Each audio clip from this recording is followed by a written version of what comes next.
Bismillahirrahmanirrahim. Innal hamdalillah nahmaduhu wa nasta'inuhu wa nastaghfiruh wa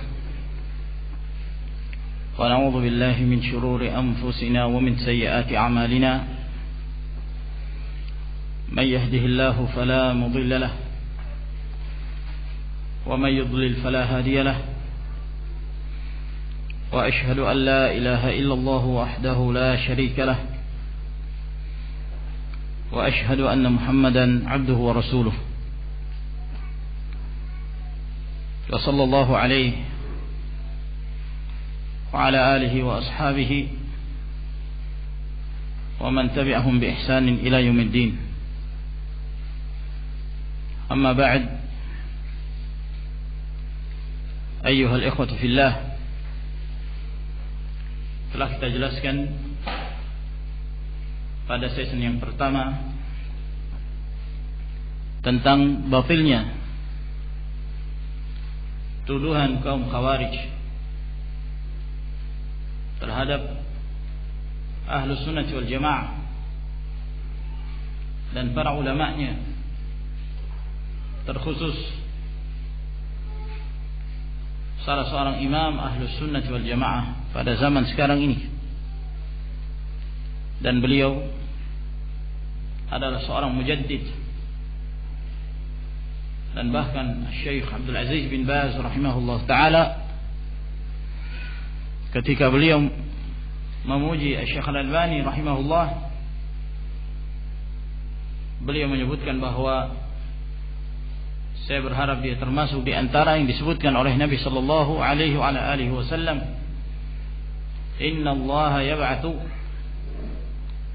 li hadhihi al-ummati ala ra'si kulli mi'ati sanatin man yujaddidu laha amra diniha. Sesungguhnya Allah Subhanahu wa taala akan memunculkan di tengah-tengah umat ini pada setiap penghujung 100 tahun ada orang-orang yang senantiasa melakukan tajdid, pembaharuan di dalam agama Allah Subhanahu wa taala. Pembaharuan yang dimaksud adalah mengembalikan kaum muslimin di saat mereka dalam kesesatan,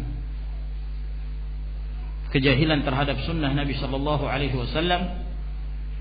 Lalu kemudian para mujaddid itu bangkit untuk menghidupkan sunnah Rasulullah sallallahu alaihi wasallam, membela sunnah dan mendakwahkannya, dan mengajak kaum muslimin agar komitmen di atasnya, sehingga dakwahnya memiliki atharun kabir, pengaruh yang sangat besar, dan banyak di antara kaum muslimin yang mereka memahami agamanya dengan pemahaman sebenar-benarnya, dibangun di atas tauhid yang sahih, di atas manhaj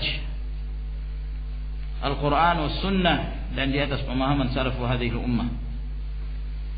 Oleh karena itu, tidaklah mereka menuduh Ahlus Sunnah dengan tuduhan Khawarij, tuduhan Murji'ah, melainkan mereka dari kalangan Al-Khawarij. Benarlah yang dikatakan oleh Imam Ahmad rahimahullah ta'ala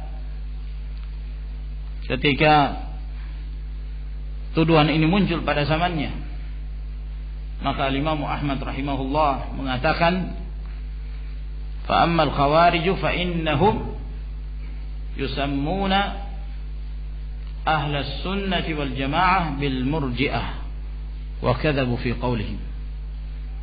Adapun kaum Khawarij, mereka menyebut Ahlus Sunnah wal Jamaah dengan Murji'ah, dan mereka dusta dengan ucapan mereka itu. Ini menunjukkan bahwa tuduhan ini merupakan tuduhan yang sudah kuno. Nah, semenjak dahulu mereka yang berpemikiran Khawarij melemparkan tuduhan keji ini terhadap Ahlus Sunnati wal Jamaah, dalam keadaan Ahlus Sunnah berlepas diri dari berbagai macam tuduhan tersebut. Di antara alasan kaum Khawarij menuduh Ahlus Sunnah dengan tuduhan Murji'ah disebabkan karena Ahlus Sunnah wal Jamaah bermudah-mudahan dalam mengkafirkan, disebabkan karena mereka terlalu ghulu, berlebihan dalam mengkafirkan kaum muslimin,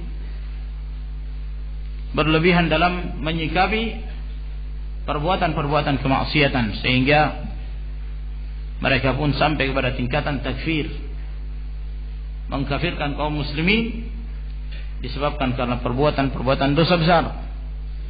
Dan inilah keyakinan Khawarij yang sebenarnya. Karena keyakinan mereka yang ekstrim ini, sehingga mereka menganggap Ahlus Sunnah wal Jamaah terlalu menggampangkan, memudah-mudahkan. Ya, sebab Ahlus Sunnah wal Jamaah mereka memiliki manhaj wasat, pertengahan, la Murji'ah wala Khawarij. Tidak di atas pemikiran Murji'ah dan tidak pula di atas pemikiran Al-Khawarij. Naam. Sehingga tuduhan itu datang dari dua arah. Dari Murji'ah menuduh Ahlus Sunnah Khawarij, kaum Khawarij menuduh Ahlus Sunnah dengan kelompok sebagai kelompok Murji'ah, dan Ahlus Sunnah berlepas dari dua kelompok yang sesat dan menyesatkan umat tersebut. Alasan mereka bahwa Ahlus Sunnah dan para ulamanya, mereka adalah ulamaul hukumat, ulama penguasa, atau yang tidak berada atau tidak memiliki kedudukan di kalangan pemerintahan. Tetap saja mereka menyandalkan sifat Murji'ah seperti Syekh Al-Albani rahimahullah, disebabkan karena sikap beliau dalam beberapa permasalahan hukum, termasuk diantaranya adalah menyikapi orang-orang yang berhukum dengan selain apa yang diturunkan oleh Allah Subhanahu wa ta'ala.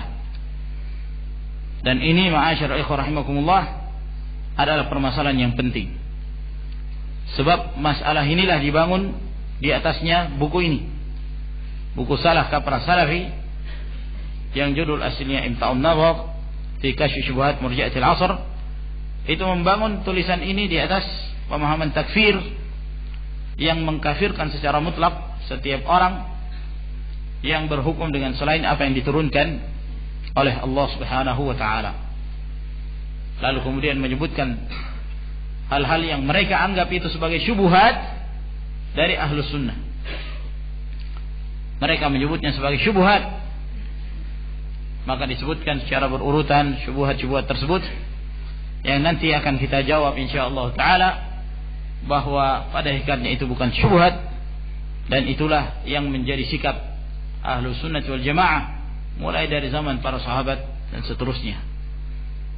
Nah, sehingga penting bagi kita sekalian untuk mengetahui beberapa hal-hal yang merupakan dhawabit, ketentuan-ketentuan atau syarat-syarat dalam menetapkan hukum kafirnya seseorang yang berhukum dengan selain apa yang diturunkan Allah Subhanahu wa ta'ala dan yang semisalnya. Dan apa yang akan kita bahas ini jangan difahami bahwa pembahasan kita adalah pembelaan terhadap penguasa, atau yang mereka sebut dengan istilah pembelaan terhadap taghut-taghut yang berhukum dengan selain apa yang diturunkan Allah Subhanahu wa ta'ala. Ahlus Sunnah wal Jamaah, dan itu adalah merupakan keyakinan yang wajib atas seluruh kaum muslimin, adalah meyakini kewajiban berhukum dengan hukum Allah, menetapkan syariat berdasarkan syariat Allah Subhanahu wa ta'ala. Sebab Allah Jalla wa Ala huwal musyarri', dialah yang berhak untuk menetapkan syariat, menentukan yang ini halal, yang ini haram. Dan itu adalah kewajiban setiap muslim untuk meyakininya. Hukum dan menetapkan hukum adalah merupakan kekhususan yang dimiliki Allah Subhanahu wa taala. Tidak diperbolehkan bagi siapapun dari hamba-hamba untuk menetapkan satu hukum sementara hukum ini bertentangan dengan apa yang telah diturunkan Allah Subhanahu wa taala. Di dalam Al-Qur'anul Karim Allah Jalla wa Ala telah mengancam orang-orang yang berhukum dengan selain hukum Allah Subhanahu wa ta'ala. Wa man lam yahkum bima anzalallahu fa ulaika humul kafirun. Wa man lam yahkum bima anzalallahu fa ulaika humul zalimun. Wa man lam yahkum bima anzalallahu fa ulaika humul fasiqun. Barang siapa yang tidak berhukum dengan apa yang diturunkan Allah Subhanahu wa ta'ala, maka mereka itu kafir. Dalam ayat yang lain zalim, dalam ayat yang lain fasik. Dan itulah yang wajib menjadi keyakinan kita. Dengan menetapkan hukum Allah Subhanahu wa taala akan mendatangkan berkah dalam kehidupan. Menetapkan syariat Allah Subhanahu wa taala secara umum. Secara umum itu adalah merupakan hal yang wajib bagi setiap muslim meyakini bahwa hukum Al-Quran dan hukum sunnah Nabi Sallallahu Alaihi Wasallam adalah hukum yang wajib untuk diterapkan. Nah, adapun yang tidak berhukum dengan hukum Allah Subhanahu Wa Taala, maka sungguh itu adalah merupakan kehinaan dan itu adalah kerendahan, dan yang demikian akan mendatangkan berbagai macam bencana-bencana di dunia dan ancaman di akhirat dari Allah Subhanahu wa taala. Telah diriwayatkan oleh Ibnu Majah rahimahullah di dalam Sunan, dan Abu Nuaim dalam kitabnya Al-Hilyah dengan sanadnya dari Abdullah bin Umar radhiyallahu taala anhuma, bahwa Nabi sallallahu alaihi wasallam suatu ketika beliau berdiri, lalu beliau berkata kepada para sahabatnya, khususnya kaum muhajirin, ya ma'syarul muhajirin, wahai sekalian orang-orang muhajirin. Meskipun hadis ini diarahkan kepada kaum muhajirin, namun seperti nas-nas yang lainnya, apa yang diarahkan kepada para sahabat maka itu pula lah yang ditujukan kepada seluruh umat. Ya ma'syarul muhajirin, wahai sekalian orang-orang muhajirin, khamsun idza tulitum bihinna wa a'udzu billahi an tudrikuhun. Ada 5 hal, apabila kalian tertimpa dengan kelima hal ini, aku berlindung diri kepada Allah Subhanahu wa taala, kalian akan mendapati kelima kondisi ini.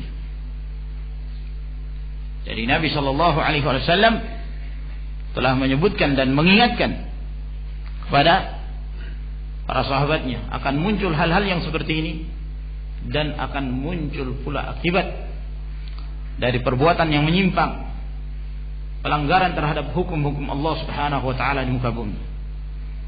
Lalu kata beliau, lam tadhharil fahishatu fi qaumin qattu hatta yu'linu biha illa fasha fihim at-ta'un wal awja' allati lam takun madat fil ladzina madaw. Tidaklah nampak satu perbuatan mungkar, perbuatan yang keji di satu kaum sampai kemudian mereka menampakkan secara terang-terangan perbuatan kemungkaran dan kekejian itu, melainkan akan menyebar penyakit ta'un. Ta'un ini wabah yang merupakan penyakit yang akan menulari kepada seluruh penduduk negeri. Oleh karena itu, apabila muncul hal yang seperti ini, ta'un di satu daerah, yang di luar gak boleh masuk, dan yang masuk jangan keluar, karena dikhawatirkan akan menjangkiti yang lain. Kata Nabi SAW, akan muncul ta'un dan penyakit-penyakit yang belum pernah muncul pada zaman-zaman sebelumnya. Disebabkan karena apa? Intisyarul fawahish, berkembang dan merajalelanya perbuatan-perbuatan keji dan kemungkaran, perbuatan zina waliyadzubillah, ya, bahkan diresmikan tempat-tempat pelacuran, tempat-tempat prostitusi, dan dilindungi hal-hal yang seperti ini, melainkan akan memunculkan berbagai macam jenis penyakit sebagai hukuman dari Allah Subhanahu wa taala. Lalu kata Nabi alaihi salatu wassalam, "Walam yanqusu al-mikyal wal mizan illa ukhidhu bis-sinin wa shiddatil mu'nah wa jawri sultani alaihim." Dan tidaklah mereka mengurang-urangi timbangan dan takaran pada saat menimbang sesuatu dalam jual beli atau menakar sesuatu dalam jual beli. Mereka mengurang-urangi timbangan tersebut dan takaran itu, melainkan mereka akan ditimpa kekeringan, paceklik, dan kesulitan ekonomi, kesulitan kehidupan, dan kezaliman penguasa. Kezaliman penguasa, munculnya penguasa-penguasa yang zalim. Oleh karena itu, ma'asyiral ikhwah rahimakumullah, ketika muncul penguasa yang zalim, jangan hanya menyalahkan penguasanya, tapi kembalikan, koreksi diri kita. Mungkin disebabkan karena perbuatan kemaksiatan yang kita kerjakan.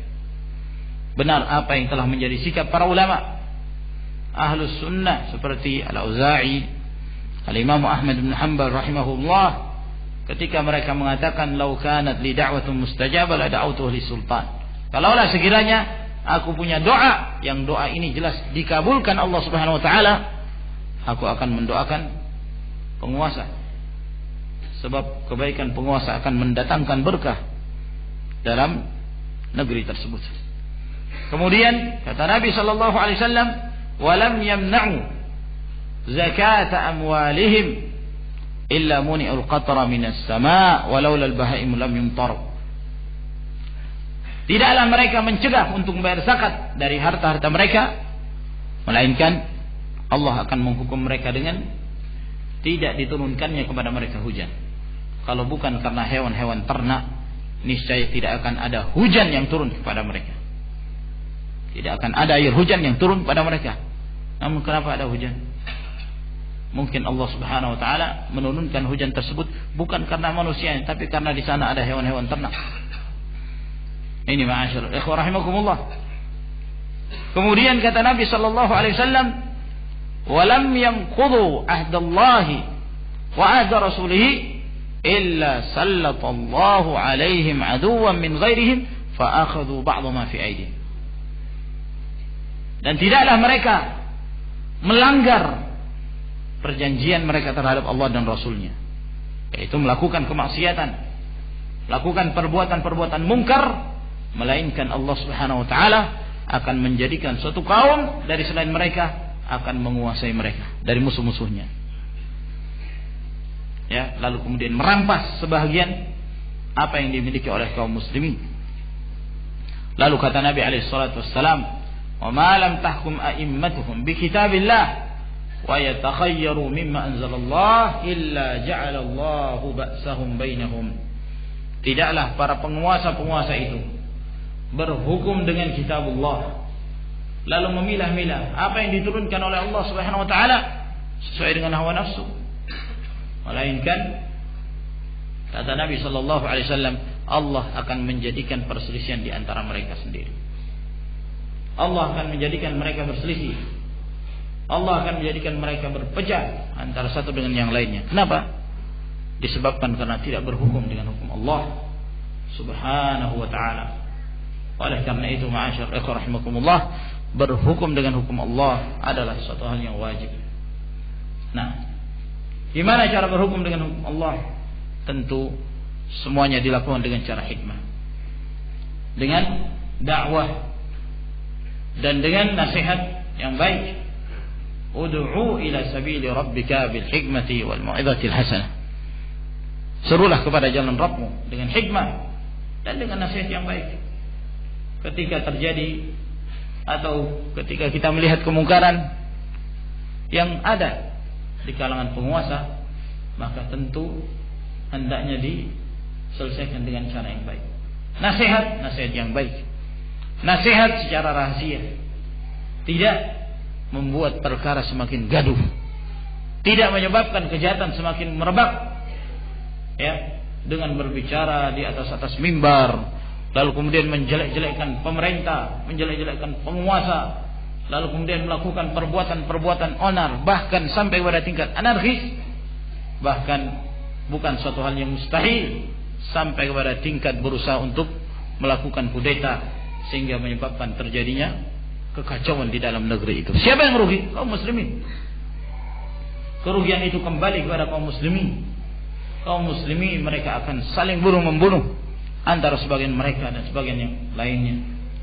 Demikian pula munculnya mereka-mereka menghalalkan darah kaum muslimin karena menganggap itu adalah kafuran dan kerusakan-kerusakan yang lainnya.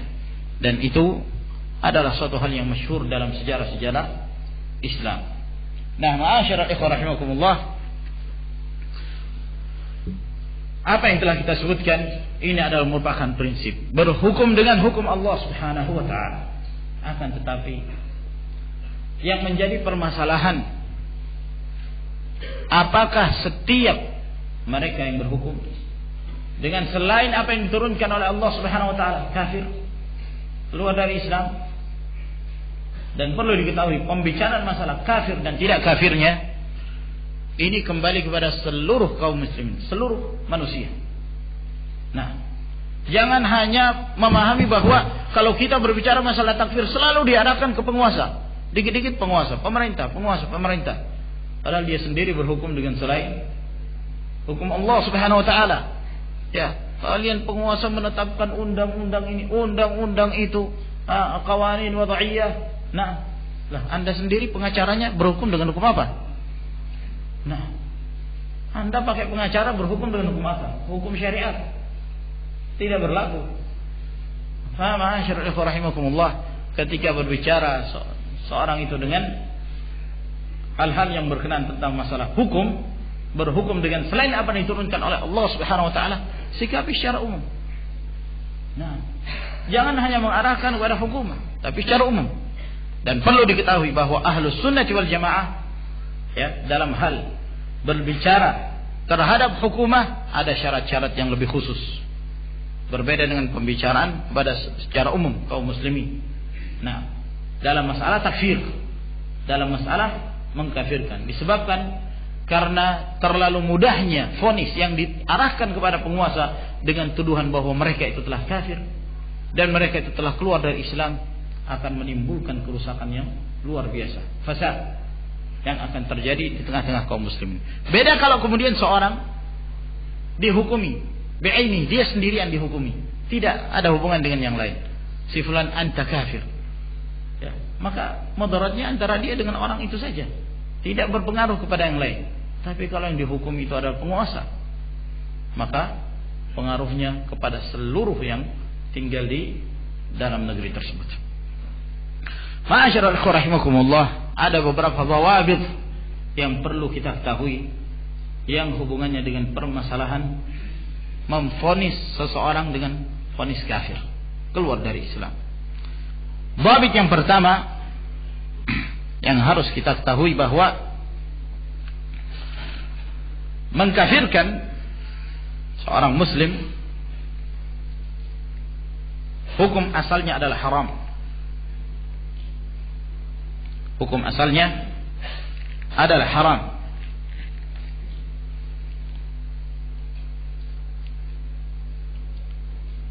Prinsip ini harus kita yakini, bahwa kita tidak melemparkan hukum kafir kepada seorang muslim kecuali dengan dalil yang jelas, dengan burhan.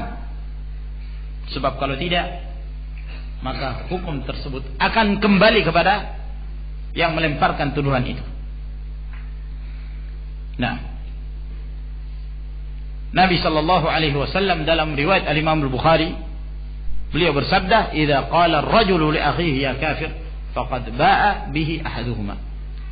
Apabila seorang mengatakan kepada saudaranya, "Wahai kafir," maka akan kembali kepada salah satu di antara keduanya. Kalau betul, tapi kalau tidak, maka tuduhan kafiran itu akan kembali kepada yang melemparkan tuduhan. Oleh karena itu, melemparkan tuduhan kafir bukan perkara yang mudah. Ma'asyar ikhwah rahimakumullah, kita akan mempertanggungjawabkan segala tuduhan tersebut di hadapan Allah Subhanahu wa taala. Jangan sampai kemudian seorang menjadi muflis, orang yang bangkrut di hadapan Allah Jalla wa ala. Gimana itu orang yang muflis? Disebutkan oleh Nabi alaihi salatu wassalam. Naam, ketika beliau bertanya kepada para sahabat, atadruna mal muflis? Tahukah kalian siapa itu orang yang bangkrut? Kata para sahabat, al muflisu fina man la dirham lahu wala mata'. Orang yang bangkrut menurut kami yang tidak punya uang dirham, tidak punya uang dinar. Kata Nabi alaihi salatu wassalam, al-muflisu man yati yaumil qiyamati bi salatin wa zakatin wa siyam, thumma yati wa qad shatama hadha wa daraba hadha wa safaka dama hadha, fa ita hadha min hasanati wa hadha min hasanatihi hatta idza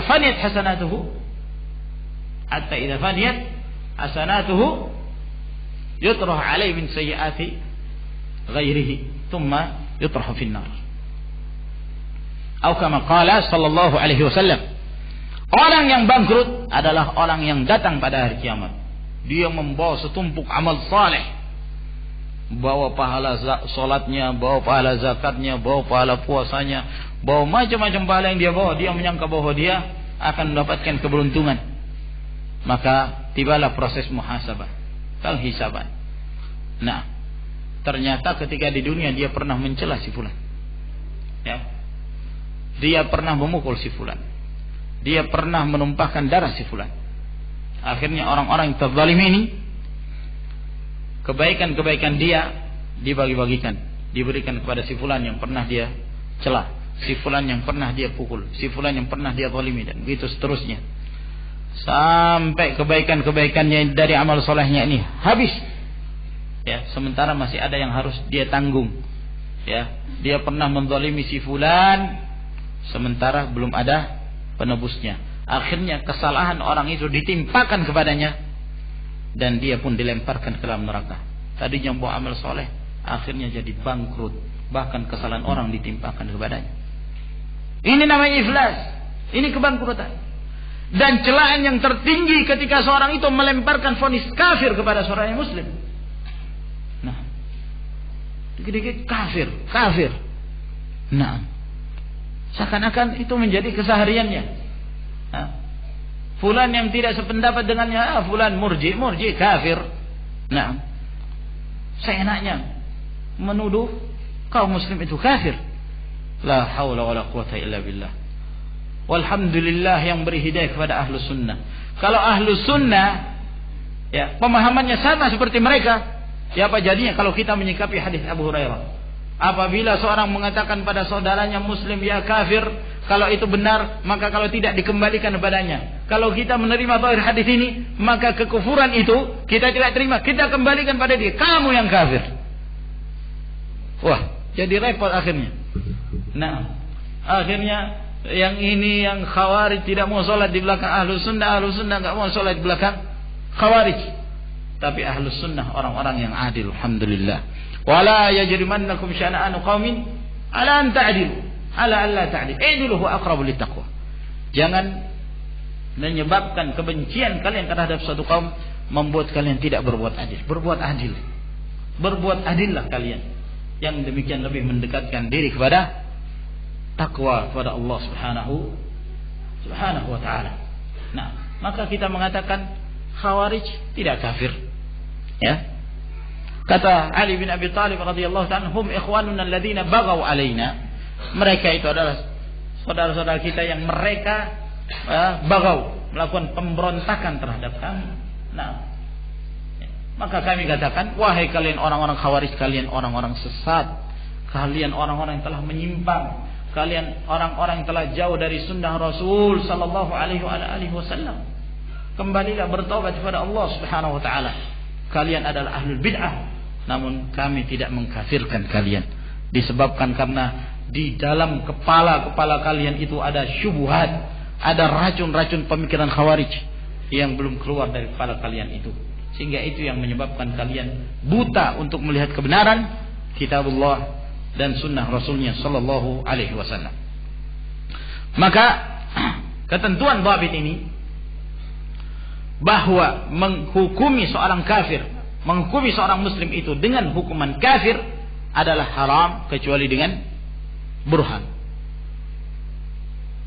Maka dibangun di atas dhabit ini, tidak diperbolehkan seorang itu menetapkan hukum kafir kepada seorang muslim, ya, kecuali dengan dalil dari kitabullah, dari sunnah Rasul sallallahu alaihi wasallam. Sebab takfir adalah merupakan hak Allah Subhanahu wa taala dan Rasulnya sallallahu alaihi wasallam. Dan kita tidak diperbolehkan untuk mendahului hukum Allah dan Rasulnya. Ya ayyuhalladzina amanu la tuqaddimu baina yadayillahi wa rasulihi wattaqullah. Wahai orang-orang beriman, jangan kalian mendahului Allah dan Rasulnya, ya, dan bertakwalah kalian kepada Allah Subhanahu wa taala, termasuk dalam urusan kafir mengkafirkan. Tidak diperbolehkan seorang melemparkan vonis kafir sekedar orang itu terjatuh ke dalam perbuatan dosa dan kemaksiatan. Sekali lagi, tanpa meremehkan. Bukan berarti kita menganggap ya sudah nggak apa-apa orang berbuat dosa, orang berbuat maksiat. Tidak begitu. Tapi hendaknya kita menyikapi. Ada perbuatan-perbuatan dosa yang mengeluarkan dari Islam, ada pula yang tidak. Jangan disikapi sama, menyikapi sama rata. Maka itu adalah keyakinan kaum Khawarij. Kemudian ketentuan yang kedua, bahwa kekufuran itu terbagi menjadi dua. Ada kufur akbar, ada pula kufur asghar. Ada kufur akbar, kufur yang besar, dan ada kufur kecil. Ketika kita menyebut kufur kecil, bukan berarti ini masalah ringan. Kufur kecil itu termasuk di antara dosa yang paling besar. Tapi perbedaan antara kufur akbar dengan kufur asghar, kufur akbar ini kufur akbar ini mengeluarkan dari Islam. Kufur asghar tidak mengeluarkan dari Islam. Kufur akbar pelakunya kekal dalam neraka. Kufur asghar pelakunya tahta masyiatillah, tidak kekal dalam neraka, namun di bawah kehendak Allah Subhanahu wa taala. Jika Allah Jalla wa'ala menghendaki, maka Allah siksa dia dalam kurun waktu tertentu, kemudian dikeluarkan. Dan jika Allah menghendaki, maka Allah Subhanahu wa ta'ala ampuni dia dan tidak dimasukkan ke dalam neraka. Dalil-dalil tentang hal ini banyak sekali. Adapun tentang kekufuran yang keluar dari Islam, itu jelas, ya, kekufuran, dalil-dalil dari Al-Quran, dari hadis-hadis Nabi Sallallahu Alaihi Wasallam. Namun di dalam istilah syar'i ada pula jenis-jenis kekufuran. Di dalam istilah syar'i disebut kufur, kekufuran, namun tidak mengeluarkan pelakunya dari Islam. Seperti contoh hadis Abu Hurairah sebelumnya. Apabila seorang mengatakan kepada seorang ya kafir, kalau tidak benar maka kembali kepadanya. Kata para ulama, yang dimaksud kembali kepadanya, yakni kembali kepadanya perbuatan dosa disebabkan karena dia melemparkan tuduhan tersebut. Bukan berarti yang dimaksud kembali kepadanya bahwa dia kafir keluar dari Islam, tidak. Yang dimaksud kembali kepadanya yakni bahwa dosa tersebut akan kembali kepadanya. Sebab apa yang dilakukan itu adalah kemaksiatan. Di antaranya hadis riwayat Bukhari dan Muslim dari Jarir Ibn Abdullah Al-Bajali radhiyallahu anhu, bahwa Nabi sallallahu alaihi wasallam bersabda pada Hajjatul Wada', "La tarji'u ba'di kuffara yadribu ba'dukum riqaba ba'd." Jangan kalian kembali setelahku menjadi kuffara, menjadi orang-orang yang kafir. Yadribu ba'dukum riqaba ba'd, yang kalian saling membunuh sebahagian kalian terhadap sebagian lainnya. Melakukan pembunuhan, kata Nabi sallallahu alaihi wasallam, adalah kekufuran. Dalam hadis yang lain, Nabi SAW mengatakan, sibabul muslim fusuqun wa qitaluhu kufrun. Mencela seorang muslim kefasikan, membunuhnya adalah kekufuran. Namun kufur yang dimaksud di sini adalah kekufuran yang tidak mengeluarkan dari Islam. Yang tidak mengeluarkan dari Islam. Asal hukum membunuh seorang muslim adalah dosa yang sangat besar. Yang sangat besar. Namun tidak sampai mengeluarkan dari Islam. Kalau membunuh seorang muslim itu menyebabkan seorang keluar dari Islam, maka orang-orang Khawarij itu akan dihukumi kafir. Berapa banyak yang mereka bunuh dari kaum muslimin dalam pengeboman. Ya. Nah, bahkan baru-baru ini beberapa hari yang lalu nggak usah berbicara tentang kejadian bom Bali. Nggak usah. Bom Bali 1, bom Bali 2, Marriott dan lain sebagainya, yang tidak sedikit dari kaum muslimin yang menjadi korban. Kata mereka tidak sengaja. Hadisnya mutlak. Sengaja nggak sengaja, Rasulullah mengatakan itu kufur. Kalau kami berkeyakinan seperti keyakinan kalian, kalian ini menjadi orang-orang kafir. Ya. Karena Rasul mengatakan membunuh seorang muslim kafir. Hadis itu umum. Nah, Anda punya alasan sengaja tidak sengaja, ya, afwan. Nah, tetap saja hadis ini ya disikapi atau disifati dengan kufur. Baru beberapa hari yang lalu kita sedang umrah di Yaman. Pada saat kita sedang melakukan perjalanan dari Sana'a menuju ke Aden, di tengah perjalanan itu rupa-rupanya terjadi suatu kejadian di Sana'a. Ada seorang dari Al-Qaeda, dari pengikutnya si bodoh Usama bin Laden. Maka orang ini, ya, dia berjalan, dia sudah menyiapkan bom di tubuhnya. Tujuannya untuk membunuh duta besar Inggris yang di Yaman. Maka dia berusaha mendekatkan dirinya dari mobil tersebut. Rupanya dia salah alamat. Duta besarnya sudah berlalu. Maka bom itu meledak, kepalanya itu sampai melayang, terlempar, terbang. Ya. Menurut mereka yang menyaksikan kondisi pada saat itu, yang korban di sekitarnya adalah kaum muslimin. Ya, yang berlalu lalang tempat itu. Kekuatannya cukup besar. Yang korban kaum muslimin. Nah, anggap duta besarnya mati. Apakah itu mendatangkan kemaslahatan? Ya. Duta besar ini ada hukum tersendiri. Status duta besar yang diberi izin secara resmi oleh pemerintah kaum muslimin untuk tinggal menjadi perwakilan suatu negeri. Ini ada hukum tersendiri di dalam Islam. Namun yang menjadi syahid di sini adalah mereka tidak menghormati darah. Ya, mereka tidak memperhatikan. Berlalu lalang kaum muslimin. Mereka justru yang menjadi korban. Asyara ikhwah rahimakumullah. Begitulah keadaan mereka. Kalau kita menghukumi kafir seperti hukum mereka bahwa berhukum dengan selain hukum Allah itu adalah kafir, maka ini adalah kekufuran. Nah, demikian pula penyebutan an-nifaq, kemunafikan. Kadang-kadang ada sebagian amalan disebut sebagai nifaq atau munafik. Namun tidak sampai mengeluarkan dari Islam, karena nifaq itu terbagi menjadi dua. An-nifaqul akbar wa nifaqul asghar. Nifaq yang besar yang mengeluarkan dari Islam, ada pula nifaq kecil. Nabi sallallahu alaihi wasallam mengatakan, arba'un man kunna fihi kana munafiqan khalisan, wa man kana fi khaslatin minhunna kanat fihi khaslatun minan nifaq hatta yada'aha.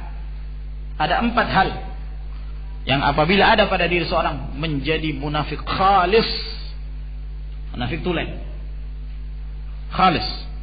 Dan apabila terdapat satu dari keempat ini, maka dia memiliki perangai dari perangai kemunafikan. Lalu kata Nabi sallallahu alaihi wasallam, "Idza tumina khana." Apabila diberi amanah dia berkhianat. Wa idza haddatsa kadzaba. Apabila dia berbicara dia dusta. Wa idza khasama fajara. Apabila dia bertengkar maka dia berbuat fajir. wa idza ahada ghadara, dan apabila dia membuat perjanjian maka dia selalu melanggar perjanjian tersebut. Nah, ini disebutkan nifaq.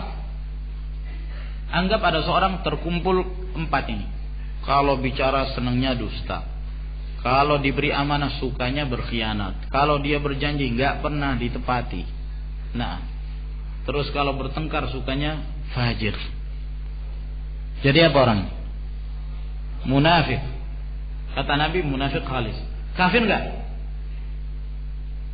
Kalau berdasarkan pemahaman Khawarij, ini kafir. Tidak satupun dari para ulama yang mengatakan terkumpulnya 4 ini menyebabkan seorang itu kafir, keluar dari Islam. Nah, dia disebut munafik dalam artian terdapat padanya perbuatan-perbuatan orang-orang munafik. Nah, oleh karena itu para ulama menyebut ini sebagai nifaq amali, kemunafikan dalam hal amalannya, namun tidak mengeluarkan dari Islam. Terkadang pula Nabi sallallahu alaihi wasallam menyebutkan sesuatu,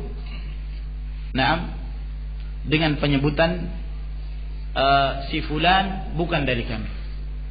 Si fulan bukan dari kami. Seperti misalnya hadis Nabi sallallahu alaihi wasallam, "Man ghasyana falaysa minna." Siapa yang menipu kami bukan dari kami. Bukan dari kami. Secara zahir penyebutan bukan dari kami, Nabi sallallahu alaihi wasallam berlepas diri. Ya. Berlepas diri, bukan dari kami. Seakan-akan bukan dari kaum muslimin. Man raghiba an sunnati falaysa minni. Siapa yang benci sunnahku maka dia bukan dariku.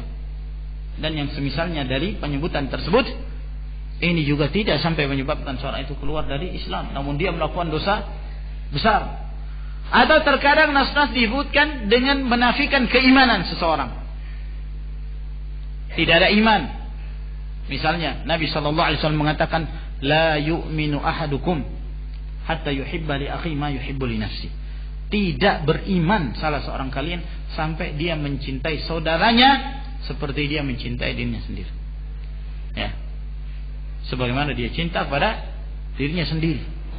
Nah, ada seorang dia tidak cinta kepada saudaranya seperti mencintai dirinya sendiri. Kafir. Karena Rasulullah mengatakan la yu'min, tidak beriman. Nah, berdasarkan pendapat Khawarij itu kafir, keluar dari Islam.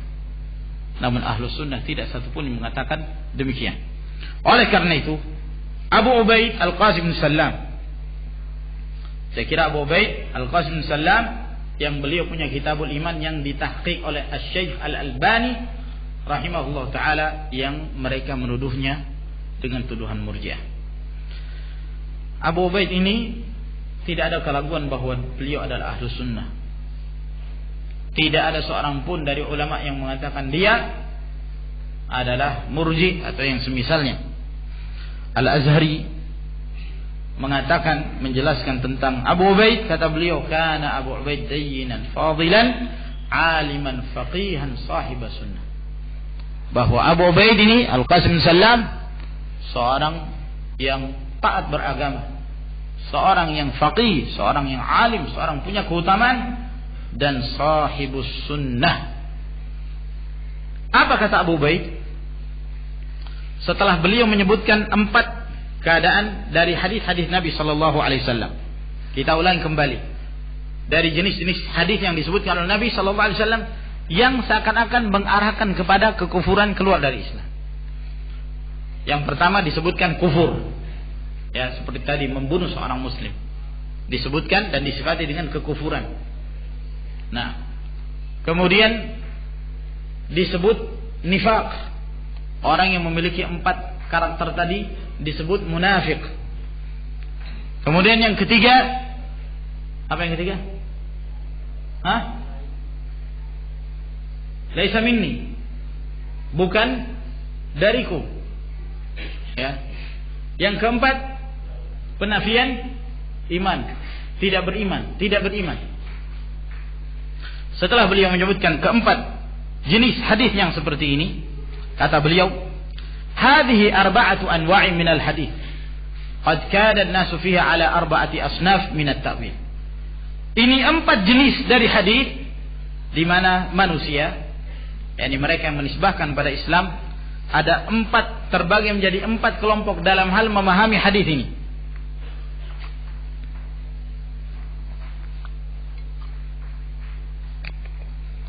Ta'ifatun tadhhabu ila kufrin ni'mah. Ada satu kelompok mereka memahami hadis ini maksudnya, yang dimaksud kafir di sini kufrun ni'mah, mengkufuri nikmat Allah Subhanahu wa taala. Wa tsaniyah tahmiluha 'ala at-taghlib wa at-tarhib.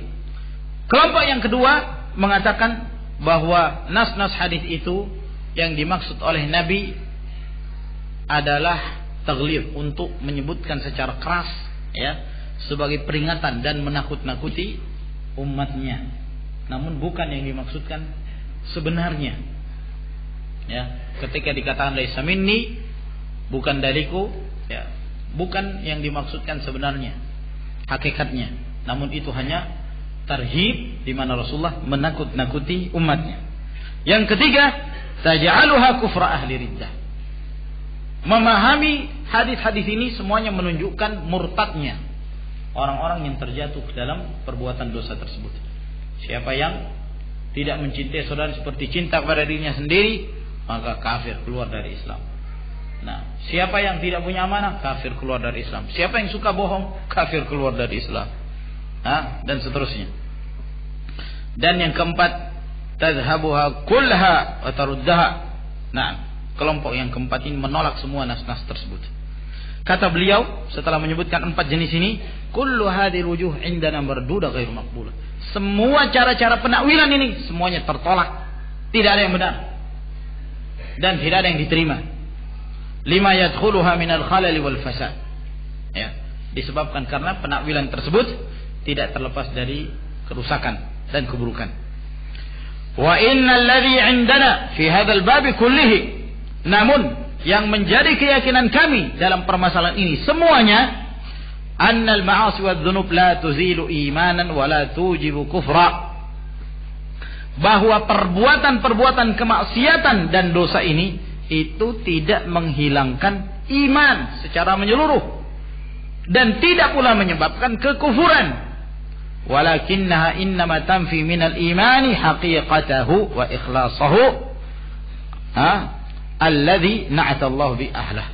Namun yang dinafikan di dalam hadis-hadis tersebut menafikan hakikat keimanan dan keikhlasan yang disebutkan oleh Allah Subhanahu wa taala sebagai kaum mukminin.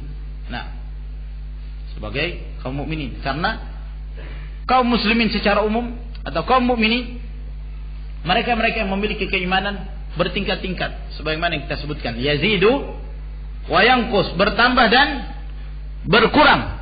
Nah, sehingga di antara kaum muslimin ada yang memiliki iman mutlak, al-imanul mutlak, iman yang mutlak. Dimaksud iman mutlak yaitu al-imanut tam, keimanan yang sempurna. Ya, seperti para nabi, para rasul, siddiqin dan yang lainnya. Ada pula yang memiliki mutlakul iman. Ada pula yang memiliki mutlak al-iman, dalam artian dia punya keimanan tapi tidak memiliki kesempurnaan iman. Ya. Nah, inilah yang diistilahkan dengan tidak memiliki hakikat keimanan yang sebenarnya seperti yang dimiliki oleh para nabi dan rasul. Sehingga kalau dikatakan oleh Nabi la yu'min, la yu'min, la yu'min, si fulan tidak beriman, si fulan tidak beriman, ya, Nabi juga pernah mengatakan wallahi la yu'min, wallahi la yu'min, wallahi la yu'min. Demi Allah tidak beriman, tidak beriman, tidak beriman. Nabi ditanya, siapa itu yang tidak beriman ya Rasulullah? Ya, wallahi la yu'min alladzi la ya'manu jarahu bawa'iq. Alladzi la ya'manu jaruhu bawa'iqahu. Yang tetangganya tidak aman dari gangguan-gangguannya. Orang yang suka mengganggu tetangga. Ya. Kata Rasulullah, la yu'min, tidak beriman. Maksudnya tidak memiliki hakikat keimanan yang disebutkan oleh Allah Subhanahu wa taala, orang-orang yang memiliki iman dari kalangan kaum mukminin. Lalu kata beliau, wa ammal atharul marwiyat bi dzikril kufri wasyirki wa wujubihima bil ma'asi fa inna ma'naha indana laysat tuthbitu ala ahli kufra wala syirka yuzilani iman an sahibihi. Adapun riwayat-riwayat yang menyebutkan kekufuran, kesyirikan, ya, dan yang menyebabkan mereka terjatuh kepadanya dengan perbuatan-perbuatan kemaksiatan, maka maknanya menurut kami tidaklah menetapkan bahwa pelakunya menjadi kafir, menjadi musyrik yang menghilangkan keimanan secara menyeluruh. Wa innama wujuhuha na'am annaha minal akhlaq was sunan allati 'alaiha al-kuffar wal musyrikun. Namun yang dimaksud dalam riwayat-riwayat tersebut menyebutkan kekufuran dan kesyirikan, bahwa perbuatan-perbuatan itu termasuk di antara akhlak yang menjadi kebiasaan orang-orang kafir dan kebiasaan orang-orang musyrik. Jadi beliau fahami dan beliau jelaskan maknanya, ini perbuatan kufur, ini adalah perbuatan syirik, ini adalah kemunafikan. Maksudnya ini adalah merupakan akhlak yang biasa dilakukan oleh orang-orang kafir, orang-orang musyrik, orang-orang munafik yang tidak sepantasnya kaum muslimin berada di atas akhlak itu. Lalu setelah itu kata Abu Ubaid, wa ammal furqan asy-syahidu alaihi min at-tanzil, ya, fa qaulullah azza wajalla, adapun yang menjadi pembeda, yang menjadi syahid dari firman Allah Subhanahu wa taala yang menunjukkan bahwa yang dimaksud kekufuran di sini yaitu akhlaknya orang-orang kafir, ya, bukan yang dimaksud kekufuran yang mengeluarkan dari Islam. Maka beliau di sini menyebutkan dalilnya. Di antaranya dari firman Allah. Allah Subhanahu wa taala berfirman, "Wa man lam yahkum bima anzalallah fa ulaika humul kafirun." Siapa yang tidak berhukum dengan apa yang diturunkan oleh Allah, mereka itu al-kafirun. Maka mereka itulah al-kafirun. Perhatikan di sini Abu Ubaid ketika menyebutkan tentang kekufuran atau kesyirikan tidak mengeluarkan dari Islam, beliau menjadikan ayat ini sebagai dalil. Di mana kaum Khawarij memahami ayat ini adalah ayat yang menyebutkan kafir mutlak yang mengeluarkan dari Islam, orang yang tidak berhukum dengan hukum Allah Subhanahu wa taala. Abu Ubaid Al-Qasim Sallam menguatkan lagi dengan riwayat-riwayat yang datang dari Ibnu Abbas. Kata beliau, berkata Ibnu Abbas, laisa bikufrin yanqulu anil millah, bahwa yang dimaksud ayat ini bukanlah kekafiran yang mengeluarkan dari Islam. Atha bin Abi Rabah mengatakan kufrun duna kufrin. Yang dimaksud kekufuran di sini adalah kekufuran di bawah kekufuran yang mengeluarkan dari Islam. Lalu kata Abu Ubaid, faqad tabayyana lana annahu idza kana laysa binaqin an millati al-Islam anna ad-din baqin ala halihi wa in khalatahu dhunub. Maka jelaslah bagi kita bahwa hal yang seperti ini tidak mengeluarkan dan memindahkan dari agama Islam, bahwa agamanya itu tetap ada meskipun dicampur dengan perbuatan dosa. Fala ma'na lahu illa khilaful kuffar wa sunnatuh. Nah, ala ma alamtuka minasyirki sawa. Nah, maka tidak diperbolehkan bagi dia, melainkan dia harus menyelisih orang-orang kafir dan menyelisih sunnahnya, sebagaimana yang aku sampaikan tadi kepadamu berkenaan tentang masalah kesyirikan pula. Li'anna min sunanil kuffar al-hukum bighairi ma anzalallah. Karena termasuk di antara kebiasaan orang-orang kafir berhukum dengan selain hukum Allah. Itulah perbuatan mereka. Nah, kalau ada dari kalangan kaum muslimin mereka berhukum dengan selain hukum Allah, maka perbuatannya itu sama seperti perbuatan dilakukan oleh orang-orang kafir. Bisa dipahami? Jadi perbuatan amalan, nah, yang tidak mengeluarkan dari Islam, tapi akhlaknya dia, perbuatannya dia meniru orang-orang kafir. Nah, tidakkah engkau mendengarkan firman Allah Subhanahu wa taala? Allah berfirman, "Afa hukmal jahiliyati yabghun?" Apakah hukum jahiliyah yang mereka cari? Ya. Kata para ahli tafsir ketika menjelaskan ayat ini, "Anna man hakama bighairi ma anzalallah fa huwa ala millatil Islam, kana bidzalikal hukm ka ahli jahiliyah." Nah, bahwa siapa yang berhukum dengan selain hukum Allah dan dia tetap berada di atas Islamnya, maka dia dengan hukumnya tersebut seperti orang-orang jahiliyah. Innama huwa anna ahlal jahiliyah kadzalika kanu yahkumun. Sebab orang-orang jahiliyah dahulu begitulah mereka berhukum. Mereka tidak berhukum dengan apa yang diturunkan oleh Allah Subhanahu wa taala. Demikian pula sabda Nabi sallallahu alaihi wasallam tentang umurul jahiliyah. Misalnya Rasulullah mengatakan, "Man mata wa laysa fi 'unuqihi bai'a mata maitatan jahiliyah." Siapa yang mati dan tidak berbaiat, maka matinya mati jahiliyah. Apa yang dimaksud mati jahiliyah? Orang-orang Khawarij menganggap mati jahiliyah di sini kafir. Kafir, keluar dari Islam. Padahal tidak demikian yang difahami oleh ulama Ahlus Sunnah wal Jamaah. Ulama Ahlus Sunnah wal Jamaah memahami bahwa yang dimaksud di sini adalah dosa besar. Kenapa? Karena orang-orang jahiliyah dahulu mereka tidak memiliki pemimpin yang menyatukan mereka. Siapa kabilah yang punya kekuatan, dialah yang menang. Tidak ada satu bendera yang menyatukan seluruhnya.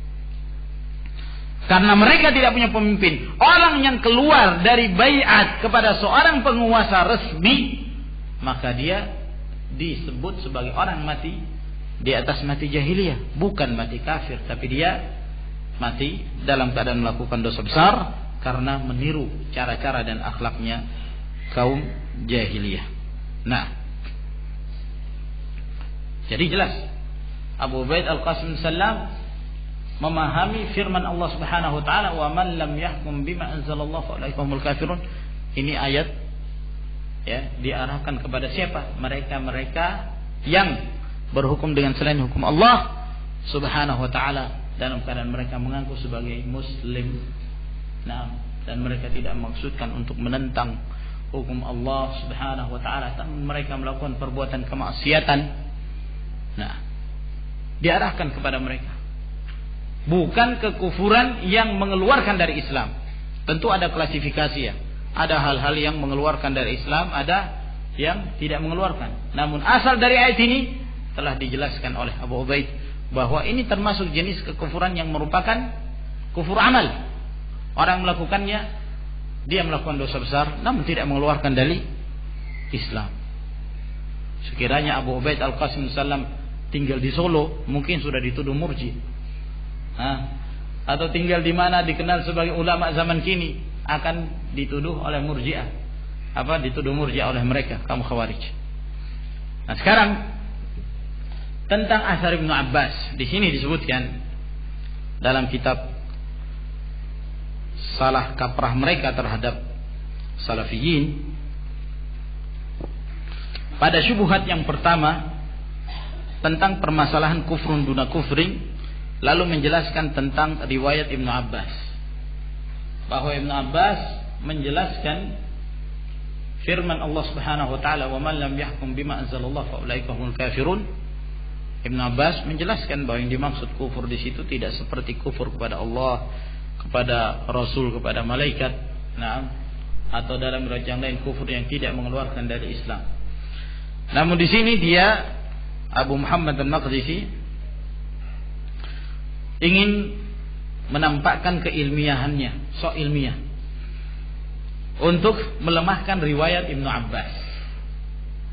Melemahkan riwayat Ibnu Abbas dengan alasan bahwa riwayat ini dari jalur Sufyan bin Uyainah, dari Hisham bin Hujair, dari Taus, dari Ibnu Abbas, bahwa Ibnu Abbas mengatakan sesungguhnya bukan kekafiran yang kalian yakini, sesungguhnya ia bukan kafiran yang mengeluarkan dari agama. Ya. Barang siapa yang tidak memutuskan dengan apa yang diturunkan Allah, maka mereka itulah orang-orang kafir. Itu adalah kufrun duna kufrin, kekufuran yang dibawa kekufuran yang mengeluarkan dari Islam. Lalu dia melemahkan riwayat ini karena dalam sanadnya ada seorang perawi yang bernama Hisham bin Hujair. Ini didhaifkan oleh para imam terpercaya. Lalu disebutkan perkataan Ahmad bin Hanbal, ya, kemudian Yahya bin Ma'in, Yahya bin Sa'id Al-Qattani, Ali bin Al-Madini, yang secara umum mereka melemahkan Hisham bin Hujair. Ada yang mensiqahkan seperti Ibn Hibban, Al-Ijri, dan yang lainnya, di mana mereka menganggap Hisham bin Hujair ini adalah perawi thiqah. Akan tapi pensiqahan dari mereka tidak diterima. Ya, disebabkan karena mereka dikenal orang-orang yang bermudah-mudahan di dalam mensiqahkan perawi, seperti Ibn Hibban dan Al-Ijli. Demikian pula Ibnu Sa'ad. Ini kesimpulan dari apa yang dibahas di dalam buku ini. Sehingga seolah-olah dianggap bahwa ini pembahasan ilmiah, ya, karena menjelaskan dari sisi sanadnya, dari sisi riwayatnya. Nah, kalau seorang tidak memahami jalur-jalur riwayat ini, dia akan melihat bahwa apa yang disebutkan ini pembahasan ilmiah yang pada hakikatnya di sana syubhat. Ma'asyiral ikhwah rahimakumullah, asar Ibnu Abbas yang menjelaskan tentang ayat ini itu ada beberapa lafaz dan datang dari berbagai jalan. Lafaz yang pertama, Ibnu Abbas mengatakan kufrun la yanqulu anil millah, kekufuran yang tidak mengeluarkan dari agama. Riwayat ini diriwayatkan oleh Muhammad bin Nasr al-Marwazi dalam kitabnya Ta'zim Qadaris Shalah, dari jalur Abdul Razzaq, dari Sufyan, dari seseorang, disebutkan seseorang, tidak disebutkan siapa seorang itu, dari Tawus, dari Ibnu Abbas. Riwayat ini sanadnya lemah karena disebutkan rajul. Sanadnya disebutkan rajul, seorang laki-laki, tidak diketahui siapa laki-laki itu. Maka ini lemah. Lafaz yang kedua, bahwa Ibnu Abbas mengatakan innahu laisa bil kufri alladhi yadhhabuna ilaih, innahu laisa kufran yanqulu anil millah, bahwa yang dimaksud kekufuran di situ bukan kekufuran difahami oleh mereka Khawarij, namun itu adalah kekufuran, itu bukan kekufuran yang mengeluarkan dari Islam. Ini juga diriwayatkan oleh Al-Hakim dan Ibnu Nasr al-Marwazi dari jalan Sufyan bin Uyainah, dari Hisham bin Hujair, dari Tawus, dari Ibnu Abbas. Ini yang disebutkan dalam kitab ini. Lalu yang menjadi pembahasan dalam sanad ini adalah seorang perawi yang bernama Hisham bin Hujair.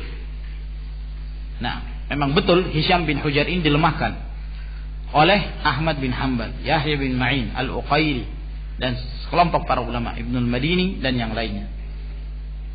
Namun perlu diketahui bahwa di antara para ulama ada pula yang mentsiqahkan, termasuk di antaranya Al-Ijli. Al-Ijli kata dia bermudah-mudahan, menggampangkan, atau di sini disebutkan dengan bahasa Jawa, nggampangke, ya, nggampangke. Nah, menggampangkan, bermudah-mudahan dalam mentsiqahkan seorang perawi. Ya, kita terima, memang Al-Ijli bermudah-mudahan.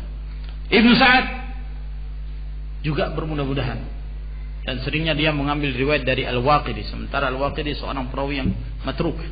Ya, memang demikian. Ibnu Hibban menyebutkan riwayatnya ini, menyebutkan perawi ini di dalam kitabnya kumpulan perawi-perawi thiqah yang disebut dengan judul As-Thiqat, dalam kitabnya As-Thiqat. Bagaimana Ibnu Hibban?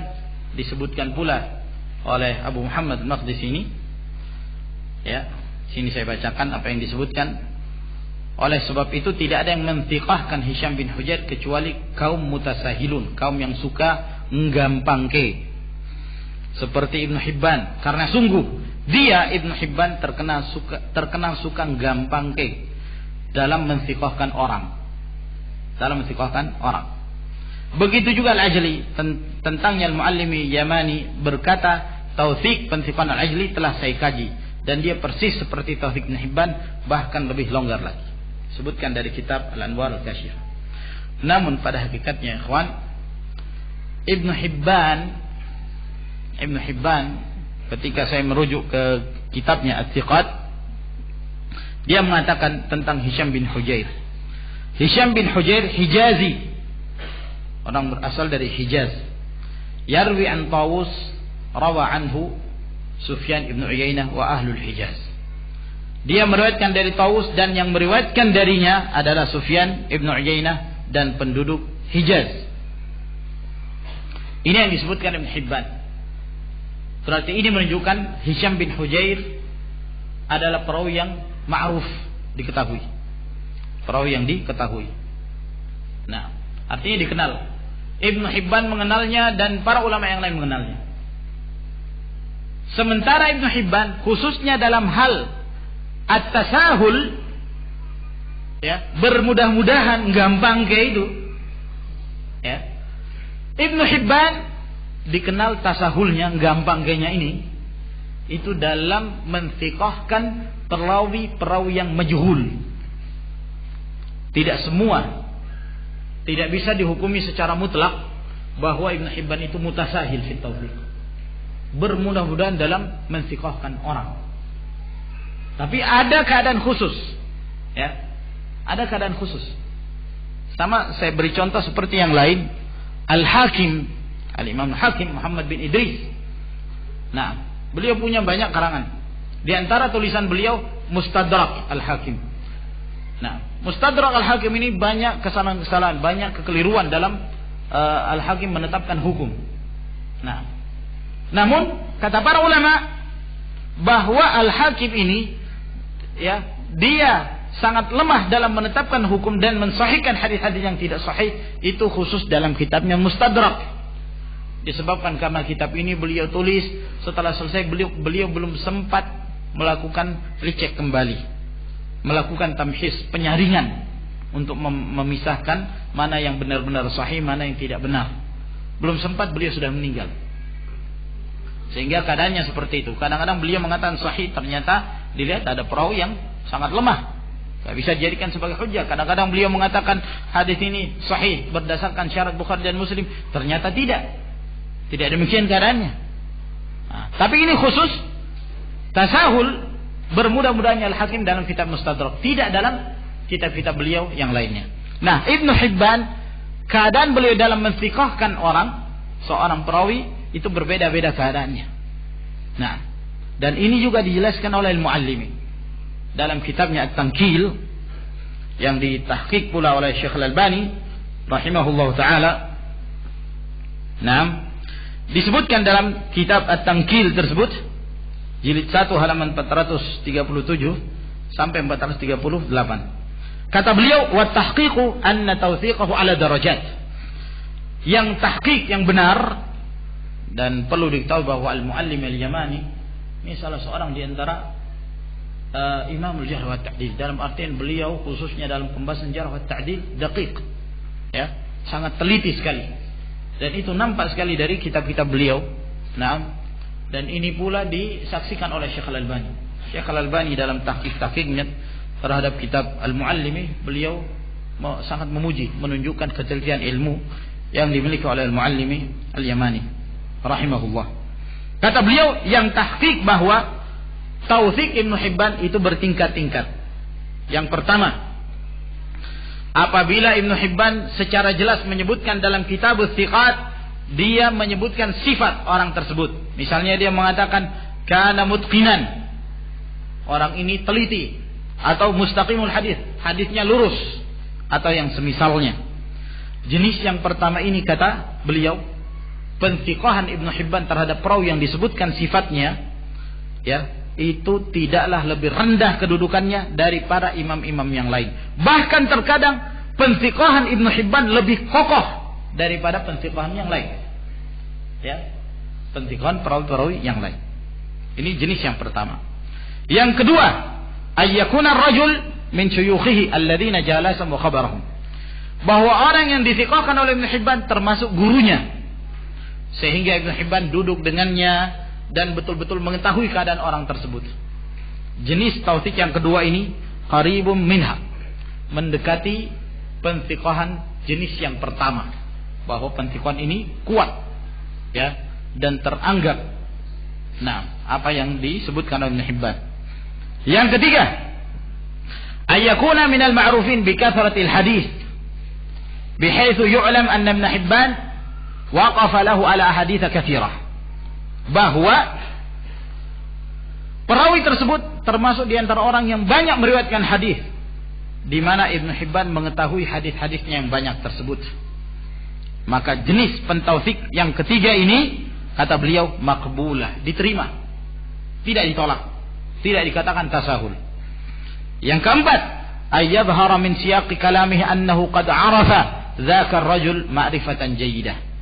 Nampak dari konteks ucapan Ibnu Hibban bahwa dia mengenal orang tersebut dengan pengenalan yang baik.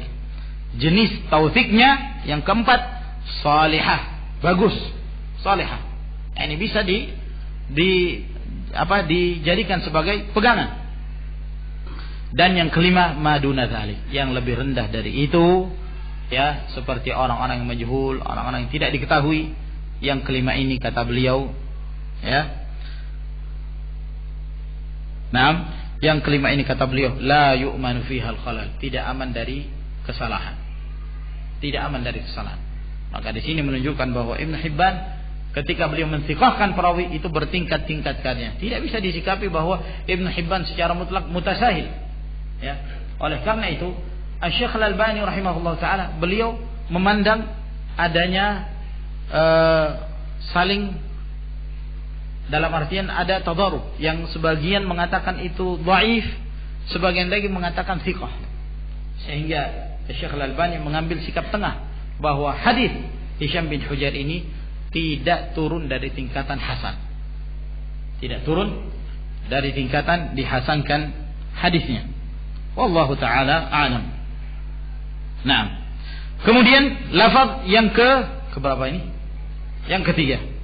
Dengan lafaz kufrun duna kufrin. Ibnu Abbas mengatakan kekufuran di bawah kekufuran yang sebenarnya.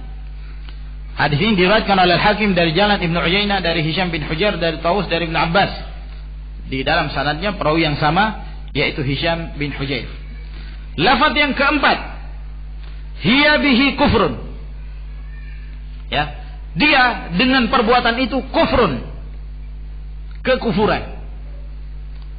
Hadis ini diriwayatkan oleh Ibnu Nasr Al-Marwazi, Ibnu Jarir At-Tabari dari Al-Hasan bin Yahya dari Abdul Razzaq, dan Abdul Razzaq dari Ma'mar dari Ibnu Tawus dari ayahnya dari Ibnu Abbas. Lalu di sana dalam riwayat Abdul Razzaq ada tambahan perkataan Tawus, laisa kufran billahi wa malaikati wa kutubihi wa rusulihi. Bahwa kekufuran dimaksud dalam ayat itu bukan kufur kepada Allah, pada malaikat, kitab-kitabnya dan rasulnya. Riwayat ini sanadnya hasan, dan itu pun yang ditetapkan dalam kitab ini. Dia mengatakan bahwa riwayat ini diterima. Hiya bihi kufrun, yaitu perkataan Ibnu Abbas, hiya bihi kufrun.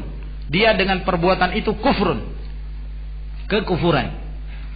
Ini lafaz yang keempat. Lafaz yang kelima, Ibnu Abbas mengatakan hiya bihi kufrun wa laisa kufran billahi wa malaikatihi wa kutubihi wa rusulihi. Hiya bihi kufrun, bahwa dia dengan perbuatan itu adalah kekufuran dan bukan kekufuran kepada Allah, malaikat, kitab-kitabnya dan rasul-rasulnya. Ini diriwayatkan oleh Tabari dalam tafsirnya dengan sanadnya, dan sanad riwayat ini adalah sanad yang sahih. Jadi kesimpulannya, riwayat yang disepakati kesahihannya dengan kaum Khawarij, dengan Abu Muhammad Al-Maqdisi, adalah riwayat Ibnu Abbas yang mengatakan hiya bihi kufrun. Ini yang disepakati. Ya, dia pun tidak menolak riwayat itu. Hiya bihi kufrun, bahwa dengan perbuatan itu berhukum dengan selain hukum Allah adalah kekufuran. Ini yang disepakati. Yang kedua, ada yang diperselisihkan, yaitu tambahan laisa kufran billahi wa malaikatihi wa rusuli wa kutubihi, bahwa kekufuran itu tidaklah seperti kufurnya kepada Allah, kepada malaikatnya, kitabnya dan rasul-rasulnya. Adapun Abu Muhammad Al-Maqdisi mengatakan riwayat itu, tambahan itu tidak benar. Itu tambahannya Tawus bin Kaisan, muridnya Ibnu Abbas.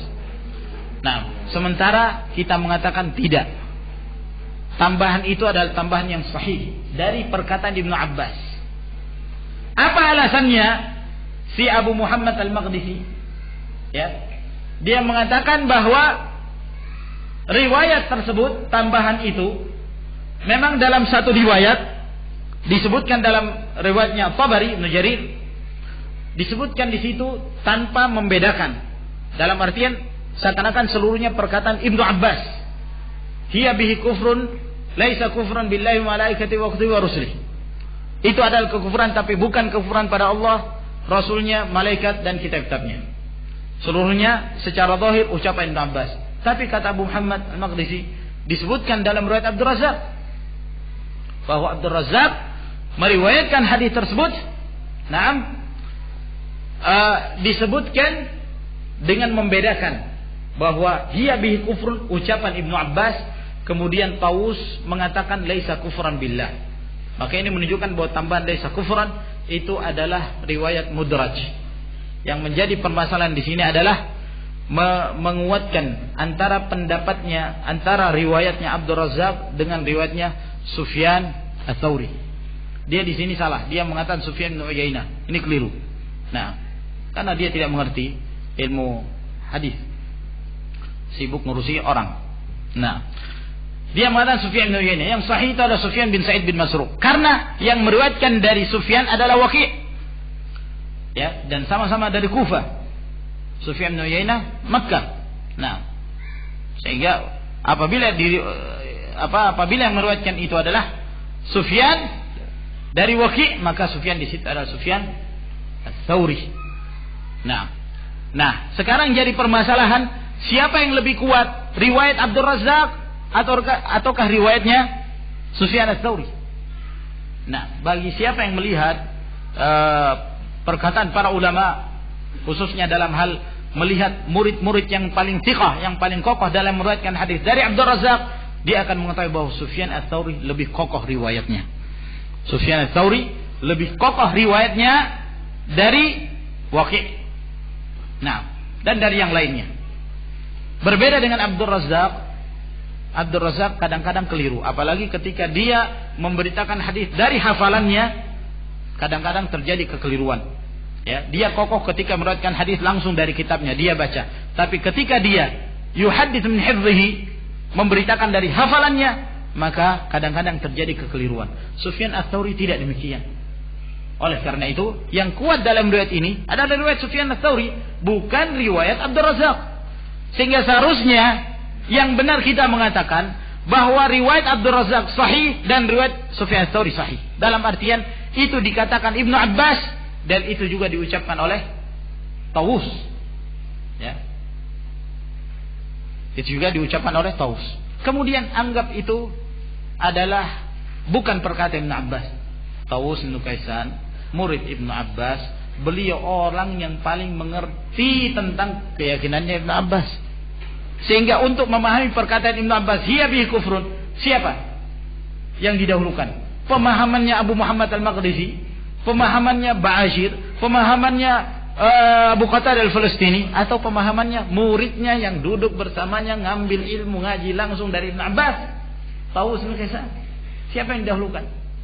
Nah, orang yang insaf dia akan mengatakan Tawus lebih paham tentang manhaj gurunya, yaitu Ibnu Abbas radhiyallahu taala anhuma. Terlepas dari apa yang disebutkan oleh mereka bahwa riwayat itu adalah riwayat yang lemah, yang diriwayatkan dari Ibnu Abbas, kufrun duna kufrin, kufrun la yanqulu 'anil millah. Akan tetapi ma'asyiral ikhwah rahimakumullah, perkataan para ulama yang mengatakan bahwa ayat wa man lam yahkum bima anzalallah fa ulaika humul kafirun, ya, bahwa ini tidak selalu ditujukan kepada kufur akbar, kufur yang keluar dari Islam. Nah, ini adalah perkataan keumuman para ulama ahlus sunnati wal jamaah. Nah, dan itu yang dinukilkan oleh para ulama, di antaranya Ibnu Battah dalam kitab Al-Ibanah. Ketika dia menyebutkan di dalam bab dalam kitab Al-Ibanah itu, zikru dzunub allati tasiru bi sahibiha ila kufr ghairi kharij minal millah. Nah, dalam babnya itu dia mengatakan penyebutan dosa-dosa yang menyebabkan pelakunya menjadi kafir yang tidak mengeluarkan dari agama Islam. Jadi yang dia sebutkan di sini kufur asghar. Setelah itu dia menyebutkan di antara permasalahan dalam bab tersebut al-hukmu bighairi ma anzalallah, berhukum dengan selain hukum Allah Subhanahu wa taala. Lalu dia menyebutkan riwayat-riwayat dari para sahabat, para tabi'in, bahwa yang dimaksud ayat itu adalah kufur asghar yang tidak mengeluarkan dari Islam. Siapa yang lebih paham? Ibnu Battah atau tokoh-tokoh Khawarij zaman kini? Ya, kalau Ibnu Battah muncul di zaman sekarang, tidak akan lolos dari tuduhan mereka Murji'atul Asr. Nah, tambah lagi Ya, perkataan para imam yang mereka menukilkan ya bahwa pendapat yang ada pendapat keumuman para ulama ussalaf. Di antaranya Syekhul Islam Ibnu Taimiyah rahimahullah dalam kitabnya Majmu'ul Fatawa jilid 7 halaman 522, demikian pula pada halaman 357, dia mengatakan waqad yakunu musliman wa fihi kufrun dunal kufri alladhi yanqulu anil Islam bil kulliyah. Terkadang seorang itu muslim namun padanya terdapat kekufuran, bukan kekufuran yang mengeluarkan dari Islam secara menyeluruh. Kama qala sahabah, seperti yang dikatakan oleh para sahabat Ibnu Abbas wa ghairuhu. Ibnu Abbas dan yang lainnya, kufrun duna kufri, kekufuran yang tidak mengeluarkan dari Islam. Lalu kata Syekhul Islam, wa hadza qaulu ammati salaf. Ini adalah pendapat keumuman para ulama salaf. Wa huwa alladhi nassa alaihi Ahmad wa ghairuhu. Dan itulah yang disebutkan oleh Imam Ahmad dan yang lainnya. Siapa yang lebih paham, Ibnu Taimiyah atau orang-orang Khawarij di zaman kini? Ini dikuatkan lagi oleh Ibnu Qayyim rahimahullah dalam kitab Madarijus Salikin jilid 1 halaman 336. Dia mengatakan wa hadza qaulu Ibnu Abbas wa ammati sahabah. Ini adalah perkataan Ibnu Abbas dan mayoritas para sahabat yang memahami bahwa ayat tersebut yang dimaksud adalah kufrun duna kufrin, kekufuran tidak mengeluarkan dari Islam. Tambah lagi pemahaman para ulama salaf Al-Imam Ahmad bin Hanbal. Ketika beliau ditanya tentang kekufuran yang disebutkan di dalam ayat tersebut, maka beliau mengatakan Imam Ahmad. Ada yang mengatakan Imam Ahmad murji? Nah, tidak ada. Yang mengatakan itu Khawarij. Kata beliau, kufrun la yanqulu anil millah. Kekufuran dalam itu maksudnya kekufuran tidak mengeluarkan dari Islam. Mithlul iman ba'dhuhu duna ba'd. Seperti iman bertingkat-tingkat antara satu dengan yang lainnya. Fakadzalikal kufru hatta yaji'a min dzalika amrun la yukhtalaf fihi. Demikian pula kekufuran sampai ada permasalahan yang tidak lagi ada perselisihan bahwa itu adalah kekafiran yang mengeluarkan dari Islam. Selama permasalahan muhtamil yang ada kemungkinan kufur akbar atau kufur asghar, asal hukumnya dia adalah kufur asghar yang tidak mengeluarkan dari Islam, berhukum dengan selain hukum Allah Subhanahu wa taala. Ditambah lagi riwayat Ibnu Jarir dalam tafsirnya.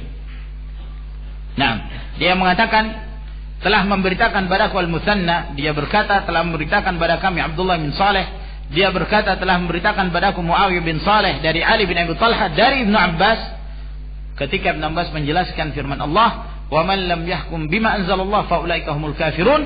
Kata beliau, "Man jahada ma anzalallah faqad kafara, wa man aqarra bihi wa man lam yahkum fa huwa zalimun fasiq." Barang siapa yang juhud, juhud itu ngeyel, mengingkari, ya. Misalnya dia mengatakan saya menganggap hukum selain hukum Allah itu lebih afdal daripada hukum Allah. Ini jelas kafirnya. Nah, atau misalnya dia mengatakan berhukum dengan selain hukum Allah itu lebih utama daripada hukum Allah. Ini jelas kafir, keluar dari Islam. Nah, namun yang menjadi pembahasan kita adalah seorang yang berhukum dengan selain hukum Allah Subhanahu wa taala dalam keadaan ya di antara mereka ada yang dalam artian mereka terpaksa disebabkan karena kehidupan dunianya atau yang semisalnya. Nah, maka tidak bisa dihukumi secara mutlak kafir keluar dari Islam kecuali apabila ada bayinat, ada hal-hal yang meyakinkan yang menyebabkan seorang itu keluar dari Islam, seperti juhud atau istihlal, atau dia menganggap halal apa yang dia perbuat. Nah, kata Ibn Abbas, siapa yang juhud terhadap apa yang diturunkan oleh Allah maka dia kafir. Dan siapa yang tetap mengakui hukum Allah Subhanahu wa taala tapi dia tidak berhukum dengannya, maka dia zalim, fasik, yakni tidak keluar dari Islam. Nah, maka ini ma'asyiral ikhwah rahimakumullah yang menunjukkan bahwa athar Ibn Abbas adalah athar yang makbul, diterima oleh para ulama. Tidak ada yang mengingkarinya kecuali kaum Khawarij. Apa yang disebutkan oleh Muhammad Al-Maqdisi, ya, hanya sekedar untuk mendatangkan talbis terhadap umat, namun pada hakikatnya tafsir para ulama salaf itu jelas. Kita buka kitab tafsir para ulama, ketika bertemu dengan ayat ini seringkali mereka tidak ketinggalan untuk menyebutkan perkataan Ibnu Abbas radhiyallahu taala anhuma. Kemudian babit yang berikutnya, barang siapa yang telah tetap keislamannya tidak boleh dihukumi kafir kecuali dengan keyakinan. Ada kaidah secara umum di dalam Islam, al-yaqinu la yazulu bisyakki. Keyakinan itu tidak akan hilang ya dengan keraguan yang ada. Harus dengan sesuatu yang meyakinkan, apalagi ketika seorang menghukumi penguasa. Kata Nabi alaihi salatu wassalam, ya, illa antara kufran bawahan indakum fihi minallahi burhan. Jangan kamu keluar dari ketaatan padanya kecuali apabila kalian melihat kufran bawahan, kekufuran yang jelas, yang nyata, yang meyakinkan, yang kalian akan memiliki hujjah dari Allah Subhanahu wa taala. Jadi di sini Nabi sallallahu alaihi wasallam mensyaratkan tara, illa an tarau, kecuali kalian melihat, ya, dalam artian kecuali dengan sesuatu yang betul-betul meyakinkan. Jangan cuma dengar-dengar gosip, ya. Anak dengar Pak SBY begini begitu gosip dari mulut ke mulut. Iya katanya sih, ya, dengar dari mana-mana, tapi tidak ada kejelasan. Mana buktinya? Iya, anak baca di koran Kompas, mungkin wartawannya keliru ketika menukil. Apakah Anda melihat? Nah, apakah Anda betul-betul yakin dengan penukilan tersebut? Hati-hati, karena ini menyangkut masalah penguasa misalnya.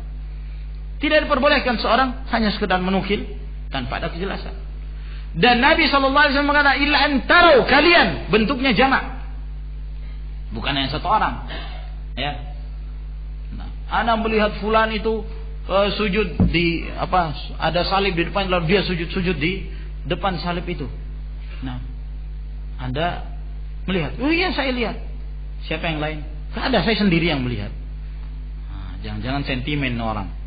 Nah, ya, mungkin di situ ada gambar palang merah Indonesia misalnya, disangka itu salib, lalu kemudian mungkin penguasa yang sedang ngambil sesuatu lalu difahami itu sujud atau ruku misalnya. Nah, illa antaro, tarau, kalian melihat, jamak, kufran, kekufuran. Sifatnya betul-betul bahwa itu adalah kekufuran, disifati oleh Allah dan Rasulnya bahwa itu kekufuran, bukan sekedar dosa atau kemaksiatan. Masa persoalan pemerintah tidak menurunkan BBM kafir? Gimana itu? Ayat mana yang mengatakan bahwa kalau pemerintah tidak menurunkan BBM itu kafir? Keluar dari Islam, atau hadis Rasul, wahai kalian kaum Khawarij. Dari mana? Bawahan, kufran bawahan, kekufuran yang nyata. Selama permasalahan itu masih menjadi khilaf, ada yang mengatakan itu kafir, ada yang mengatakan tidak boleh kemudian seorang itu menegakkan hukum kepada seorang vonis kafir keluar dari Islam, karena permasalahan masih diperselisihkan sampai menjadi suatu yang mujma' alaih, ya, menjadi suatu yang ijma' yang disepakati. Jadi persyaratannya ketat. Nah, persyaratannya sangat ketat. Hubungan seorang dengan Allah Subhanahu wa ta'ala, dia akan bertanggung jawab dengan setiap apa yang dia katakan. Nah, demikian pula ma'asyiral rahimakumullah, dibedakan antara menghukumi kufur secara umum dengan menerapkan hukum itu secara pribadi kepada seorang. Ada yang namanya takfir am, ada takfir ain. Takfir bin naw' wa takfir bil ain. Mengkafirkan jenis perbuatan, jenis sesuatu amalan, dengan mengkafirkan secara ain, ya, dalam artian memvonis secara ta'yin, menentukan seorang Anda kafir dan keluar dari Islam. Kadang-kadang kita menghukumi secara mutlak, ya, namun hukum mutlak ini tidak diperbolehkan dihukumi secara khusus kecuali apabila telah sempurna syarat dan tidak ada lagi pencegahnya. Nah, karena berbeda, ma'asyiral rahimakumullah. Para ulama mereka mengkafirkan Jahmiyah. Mereka mengkafirkan kaum Jahmiyah. Namun mereka ketika sudah berhadapan dengan satu orang secara pribadi, maka dilihat apakah orang ini sudah pantas untuk dihukumi kafir, keluar dari Islam. Nah, masalah menghukumi kafirnya seorang, maka itu ada syarat-syarat. Yang pertama, qiyamul hujjah alaih. Ditegakkan padanya hujjah. Nah, kemudian terpenuhi syarat-syarat. Syarat-syarat. Apa itu syarat-syaratnya? Benar-benar kita yakin bahwa itu adalah kekufuran. Kemudian permasalahan kufur itu tidak diperselisihkan seperti yang kita sebutkan tadi. Dan di antara syarat pula bahwa orang yang mengucapkannya itu berilmu. Dia berilmu tentangnya. Ya. Kemudian orang yang mengucapkan tersebut menyadari dan dia sengaja mengucapkan sesuatu itu. Kalau dia tidak sengaja, nggak bisa dihukumi. Seorang yang diriwayatkan oleh Imam Muslim, seorang yang berjalan di tengah padang pasir sambil membawa untanya dan di atasnya ada perbekalan makanannya. Kemudian ketika dia istirahat, untanya hilang. Maka dia berusaha mencari sampai akhirnya dia tidak menemukan, kembali ke tempat tersebut dan dia beristirahat. Ketika dia bangun, untanya dan makanan sudah ada di hadapannya. Maka saking nikmat, saking senangnya dia dan bersyukurnya dia, maka dia mengatakan, Allahumma anta abdi wa ana rabbuk. Ya Allah, kamu hambaku, aku adalah Rabbmu. Kalimat kufur. Namun ada uzur. Kenapa? Akhta'a min syiddatil farah. Keliru. Ngomongnya keliru. Disebabkan karena saking gembiranya dia. Maka tidak bisa dihukumi. Sekedar mengucapkan kalimat kufur. Namun dia tidak maksudkan. Dan harus ada mawani'. Ya. Ada mawani' takfir, ada pencegah yang menyebabkan kita tidak memvonis kafir seorang. Dan pencegah itu kembali kepada 4 hal. Yang pertama, kejahilan. Ya, dia tidak tahu kalau itu adalah suatu pelanggaran. Dia tidak tahu kalau itu adalah kemaksiatan. Nah, misalnya ada orang ini mencela wanita yang pakai hijab. Dia mencela habis. Ya, mengatakan ini ninja lah, ini macam-macam celaan. Atau mencela orang musbil, orang yang tidak musbil. Nah, dia cela, tapi dia tidak tahu kalau itu adalah dari syariat. Dia menyangka itu adalah adat istiadat, ya, dari kalangan Arab. Tidak tahu kalau itu dari syariat. Jahil. Maka yang demikian tidak dihukum bahwa dia kafir, meskipun istihza terhadap Allah, terhadap Rasul, mengolok-olok Allah, Rasul, ayat-ayatnya, mencela Allah, Rasul dan ayat-ayatnya adalah kekufuran yang dapat mengeluarkan dari Islam. Tapi orang ini jahil, tidak mengerti. Nah, kemudian tawil. Ya, ada sebab-sebab penakwilan yang dengannya kita tidak menghukumi dia kafir. Kemudian al-khata', keliru seperti yang kita sebutkan dalam hadis tadi. Kemudian yang keempat, al-ikrah, dipaksa untuk melakukan kekufuran. Illa man ukriha wa qalbuhu mutmainnun bil iman. Nah, perhatikan disebutkan dalam hadis Hatib bin Abi Balta'ah, hadis Ali bin Abi Thalib radhiyallahu taala anhu, bahwa Rasulullah sallallahu alaihi wasallam pernah mengutus Ali bin Abi Thalib, Zubair bin Al-Awwam dan Al-Miqdad bin Al-Aswad datangi Raudhatu Khakh. Di sana ada seorang wanita. Wanita membawa surat. Surat ini adalah suratnya Hatib bin Abi Balta'ah untuk disampaikan pada kaum musyrikin, membocorkan sebagian rahasia Rasulullah sallallahu alaihi wasallam. Nah, maka ini menunjukkan loyal, wala kepada orang-orang kafir sampai membocorkan rahasia Rasulullah sallallahu alaihi wasallam.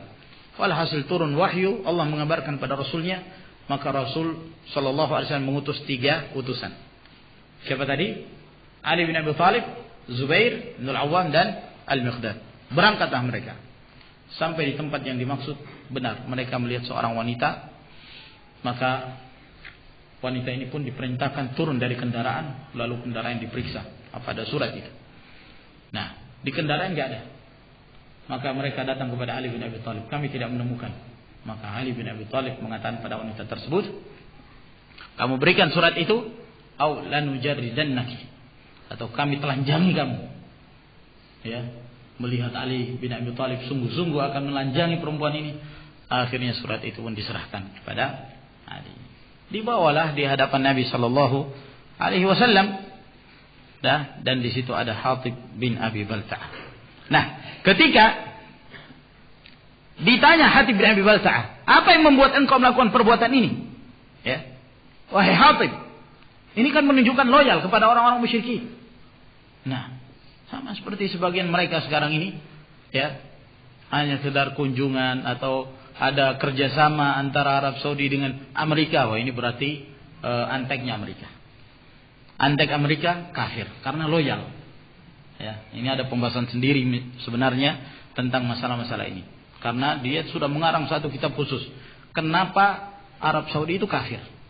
Banyak sekali syubhat-syubhat yang memang perlu untuk dijawab. Namun di lain waktu insyaallah taala. Nah, secara zahir perbuatan Hatib ini loyal kepada orang-orang kafir. Namun dia ditanya, "Kenapa engkau melakukan perbuatan itu?" Maka kata Hatib, "Ya Rasulullah, la ta'jal alayya." Wahai Rasulullah, jangan engkau terburu-buru terhadapku. Inni kuntu mur'an mulsaqan fi Quraisy wa lam akun min anfusiha. Saya ini adalah seorang yang dinisbahkan kepada Quraisy, tapi sebenarnya nasab saya itu bukan dari Quraisy, cuma dinisbahkan kepadanya. Dan dia punya kerabat-kerabat yang masih tinggal di Mekah. Nah, dia menginginkan agar kemudian ada orang-orang Mekah itu yang memberi perlindungan kepada keluarganya di sana. Ya. Nah, akan tetapi dari pihak sana pengen ada balasan. Kamu harus membocorkan sebagian rahasia Rasulullah SAW sebagai imbalan lah istilahnya. Dia memberikan jasanya, lalu kemudian keluarganya di sana diberi perlindungan. Nah, itu yang dia lakukan. Lalu kata Hatib, wa ma fa'altuhu kufra. Saya tidak melakukan ini karena kufur atau karena saya murtad, wala ridham bil kufri ba'dal Islam, bukan karena saya ridha dengan kekufuran setelah saya menjadi seorang muslim. Lalu kemudian di antara para sahabat Umar bin Khattab mengatakan, "Ya Rasulullah, izinkan aku saya penggal kepalanya." Apa kata Nabi sallallahu alaihi wasallam? Pelan-pelan. Mahlan ya Umar. Sesungguhnya Allah Subhanahu wa taala telah mengetahui hatinya orang-orang yang ikut dalam peristiwa perang Badar dan dikatakan padanya, "If'alu ma syi'tum faqad ghafartu lakum." Kerjakan apa yang kamu inginkan, sungguh aku telah mengampuni kalian. Allah lebih tahu tentang hati-hatinya mereka yang mengikuti perang tersebut. Maka ma'asyar ikhwah rahimakumullah, ini takwil. Ya. Sesuatu yang masih ada kemungkinan kafir atau tidaknya, maka harus dilihat kenapa dia melakukan perbuatan itu. Nah, tidak bisa dihukumi secara mutlak. Nah,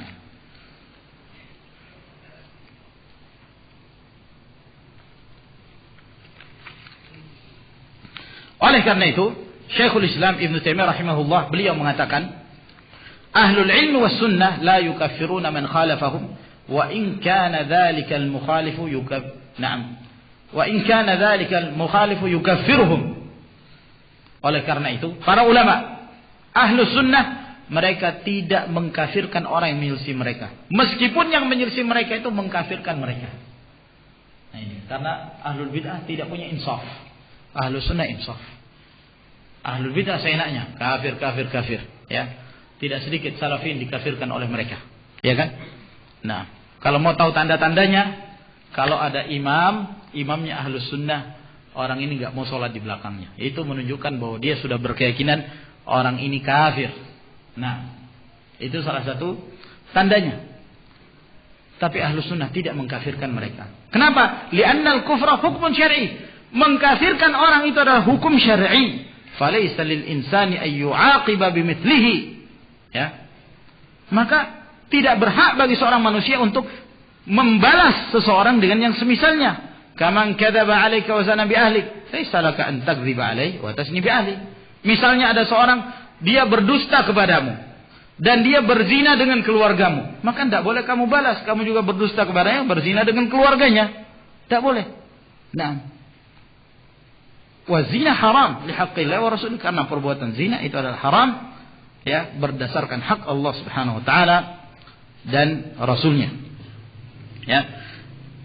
Oleh karena itu, ma'asyiral ikhwah rahimakumullah, kata beliau, fa inna takfir asy-syakhs al-mu'ayyan wa jawaz qatl mawqufun ala an tablughahu al-hujjah an-nabawiyyah allati yakfuru man khalafa. Sebab mengkafirkan seorang, ya, dan bolehnya membunuh seorang itu dibangun di atas hujjah. Apabila hujjah telah sampai kepadanya yang dengannya seorang itu kafir ketika dia menyelisihi sesuatu tersebut. Oleh karena itu para ulama mereka sepakat untuk mengkafirkan kaum Jahmiyah, namun dalam urusan ta'yin, menentukan orang-orang tertentu apakah dia kafir, maka tidak demikian para ulama hingga mereka melihat terpenuhi syarat-syarat dan tidak ada lagi pencegah untuk mengkafirkan mereka. Ini juga dijelaskan oleh Syekhul Islam rahimahullah taala, walam yukaffir ahadun a'yan al-Jahmiyah. Tidak ada seorang pun ulama yang mengkafirkan individu-individu kaum Jahmiyah. Wala kullu man qala inna Jahmi kafarahu. Tidak pula setiap orang yang mereka itu memiliki pemikiran Jahmiyah lalu dikafirkan. Wala kullu man wafaqal Jahmiyah fi ba'd bid'ahim. Dan tidak pula setiap yang sesuai dengan pemikiran Jahmiyah pada sebagian bid'ahnya itu dikafirkan. Bal shalla khalfal Jahmiyah alladhi da'u ila qaulihim. Bahkan Al-Imam Ahmad tetap saja sholat di belakangnya kaum Jahmiyah. Padahal kaum Jahmiyah ini mengajak, mendakwahkan manusia untuk berpemikiran sama seperti pemikiran mereka. Bahkan mereka yamtahinunan nas, mereka sampai menguji pemikiran dan keyakinan seseorang dalam masalah al-qaul bi khalqil Quran. Kaum Jahmiyah mengatakan ya bahwa Al-Quran itu makhluk. Imam Ahmad mengatakan man qala Al-Quran makhluk fa huwa kafir. Siapa yang mengatakan Al-Quran itu makhluk maka dia kafir. Tapi sekian banyak orang, termasuk di antara Khalifatul Ma'mun yang hidup pada saat itu, beliau tidak mengkafirkan Al-Ma'mun dan bahkan sholat di belakangnya. Maka ini ma'asyarul ikhwah rahimakumullah menunjukkan bahwa tidak setiap jenis kekufuran yang kekufuran itu mengeluarkan dari Islam ketika diterapkan pada seorang yang punya pemikiran itu maka langsung divonis kafir. Namun hendaknya dilihat dulu syarat-syaratnya, apakah telah ditegakkan hujjah kepadanya, sudah tidak ada lagi pencegah-pencegahnya yang menyebabkan dia keluar dari Islam. Maka saya kira ini ma'asyarul ikhwah rahimakumullah yang kita jelaskan, dan sebenarnya masih banyak pembahasan-pembahasan yang lain berkenaan tentang masalah takfir dan syubhat-syubhat kaum khawarij masa kini. Namun saya kira insyaallah taala apa yang kita jelaskan memberi manfaat kepada kita, memberi tambahan ilmu kepada kita, dan semoga Allah Jalla wa'ala senantiasa memberikan taufik kepada kita untuk berjalan di atas jalan sunnah Nabi sallallahu alaihi wa ala alihi wasallam. Dan pada hakikatnya kaum khawarij mereka itulah kaum murjiah. Kaum khawarij mereka adalah murjiah. Khawarij dari satu sisi, namun antara kaum khawarij dan murjiah mereka sepakat dalam satu hal, yaitu membolehkan melakukan pemberontakan kepada penguasa. Dan inilah yang dinukilkan dari Sufyan ats-Tsauri rahimahullah taala, ya, ketika ditanya tentang Murji'ah, bahwa Murji'ah yad'una ila al-khuruj bis-sayf. Mereka mengajak untuk melakukan pemberontakan dengan pedang-pedang mereka. Lalu pada saat Abdullah bin Mubarak beliau dituduh memiliki pemahaman Murji'ah. Kata Abdullah bin Mubarak, bagaimana mungkin Anda menuduh saya sebagai seorang Murji'? Wa ana la aral khuruj. Saya tidak berpendapat bolehnya melakukan pemberontakan kepada penguasa. Lalu lihat siapa orang-orang yang membolehkan memberontak kepada penguasa, dan siapa yang mereka tidak membolehkan tapi memuji-muji, tidak membolehkan secara zahir tapi mengatakan Imam Samudra mati syahid, mengatakan Amrozi mati syahid, mengatakan para teroris kaum khawarij mereka itu adalah para syuhada, mereka itu adalah mujtahidun, mereka itu adalah orang-orang yang telah beristihad dan mereka keliru dalam istihadnya tapi tetap mendapat pahala. Siapa itu? Mereka itu adalah orang-orang yang terdapat pemikiran-pemikiran khawarij pada diri mereka. Maka hendaknya kita berhati-hati dari pemikiran tersebut, karena ini adalah penyelisihan terhadap sunnah Rasul sallallahu alaihi wa alihi wasallam. Saya kira sampai di sini insyaallah. Lebih dan kurangnya mohon dimaafkan. Wa akhiru da'wana alhamdulillahi rabbil alamin. Wassalamu alaikum warahmatullahi wabarakatuh.